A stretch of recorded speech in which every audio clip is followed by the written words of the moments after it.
Staff ভেন্দিৰ বাবে ভেন্দি লৈছোঁ 250 গ্ৰাম আৰু ষ্টাফিঙৰ বাবে লৈছোঁ বেচন 2 টেবুলস্পুন, নহৰু আৰু পিঁয়াজৰ পেষ্ট 2 চামুচ, জলকীয়া গুড়ি 1 চামুচ, গৰম মছলা আৰু হালধি আধা চামুচ, ধনিয়া পাউডাৰ 2 চামুচ আৰু জিৰা পাউডাৰ 1 চামুচ, লগতে জালুক গুড়ি আধা চামুচ আৰু লৈছোঁ নিমখ।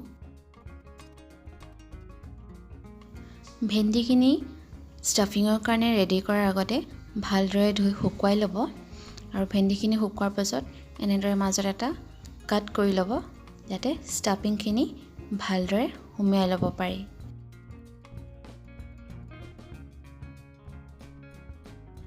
ভেন্দিখিনি কাট কৰোঁতে সদায় মাজত কৰিব যাতে ষ্টাফিংখিনি ভালদৰে ভৰাই ল'ব পাৰি। ভেন্দিখিনি কাট কৰা হৈ গ'ল যেতিয়া, এতিয়া ষ্টাফিংখিনি ৰেডি কৰি লওঁ। ষ্টাফিঙৰ কাৰণে প্ৰথমে এটা বাটিত বেচনখিনি লৈ লৈছোঁ আৰু বেচনখিনি অকণমান মই ভাজি লৈছিলোঁ। লগত দিছোঁ জলকীয়া গুড়ি, হালধি, গৰম মছলা আৰু দিছোঁ জালুক গুড়ি আৰু জিৰা গুড়ি, ধনিয়া পাউডাৰ আৰু নহৰু আৰু পিঁয়াজৰ পেষ্টখিনি আৰু অলপমান দি দিছোঁ সোৱাদ অনুসাৰে নিমখ। এতিয়া এই গোটেই মছলাখিনি ভালদৰে মিক্স কৰি ল'ম আৰু মিক্স কৰোঁতে যদি মছলাখিনি অলপ শুকান যেন অনুভৱ হয় তেতিয়া এচামুচমান পানী দি ল'ব পাৰিব, কিন্তু মই ইয়াতে অলপো পানী নিদিয়াকৈ ভালদৰে মিক্স কৰি লৈছোঁ।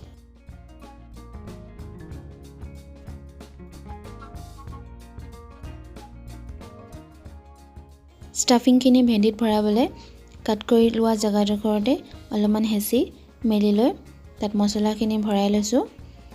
মছলাখিনি ভালদৰে ভৰাই লৈ জাষ্ট অলপ হেঁচি দিব যাতে ফ্ৰাই কৰোঁতে মছলাখিনি বাহিৰলৈ ওলাই নাহে।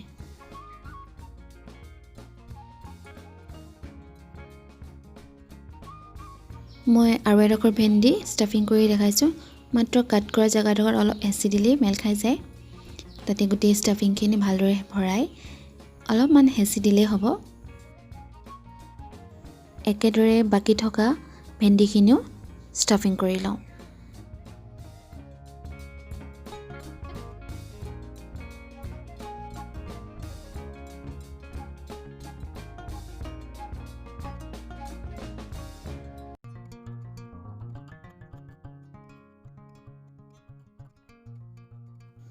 প্ৰথমে টাৱাখন গৰম কৰি লৈ ষ্টাফ কৰি লোৱা ভেন্দিখিনি এটা এটাকৈ দি যাম আৰু ভেন্দিখিনি দি যাওঁতে লক্ষ্য কৰিব যাতে জুইৰ ফ্লেমটো সদায় ল' হৈ থাকে, নহ'লে ভেন্দিখিনি জ্বলি যাবও পাৰে।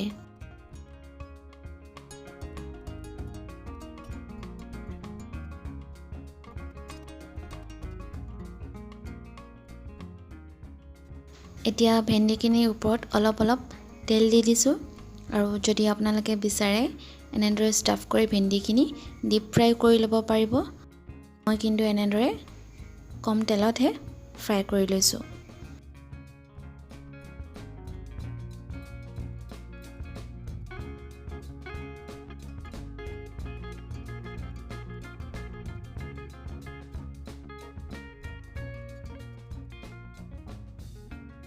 ভেন্দিখিনি কোমল হৈ তেলখিনি ছেপাৰেট হৈ ওলাই আহিছে আৰু এই ওলাই অহা তেলখিনিতে ভেন্দিখিনি অলপ অলপ ফ্ৰাই কৰি ল'ম।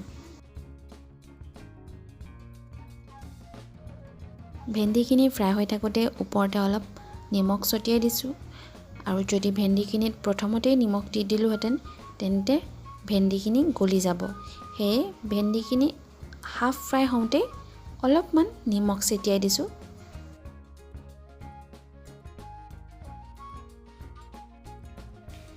ভেন্দিখিনিয়ে অলপ অলপকৈ তেল এৰি আছে আৰু এই তেলতে লাহে লাহে গোটেই ভেন্দিখিনি ফ্ৰাই কৰি গৈ থাকিম আৰু যিখিনি ফ্ৰাই হৈ গ'ল সেইখিনি লুটিয়াই যাম যাতে আনটো ছাইডো ফ্ৰাই হৈ গৈ থাকে।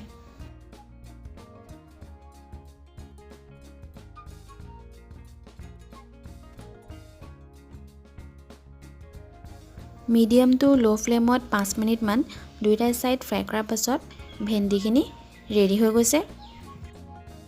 আৰু এনেদৰে টাৱাখনতে ষ্টাফিং ভেন্দি কম তেল দি বনাই ল'ব পাৰিব।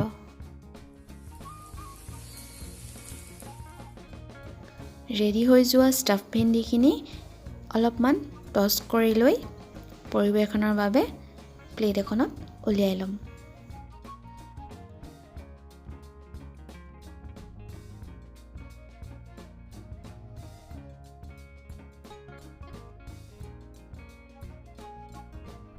তেন্তে ষ্টাফিং ভেন্দি ৰেচিপিটো চাই কেনে পালে মোক কমেণ্ট কৰি জনাবলৈ নাপাহৰিব আৰু যদি ভাল পাইছে ভিডিঅ'টো লাইক আৰু শ্বেয়াৰ কৰি দিব। লগতে এই চেনেলটো ছাবস্ক্ৰাইব কৰি কাষতে থকা বেল আইকনটো টিপি দিব যাতে আহিবলগীয়া সকলো ভিডিঅ'ৰ ন'টিফিকেশ্যন আপোনালোকে পাই থাকে। তেন্তে পুনৰ এটি নতুন ৰেচিপি ভিডিঅ' লৈ আহিম। এতিয়ালৈ বাই বাই।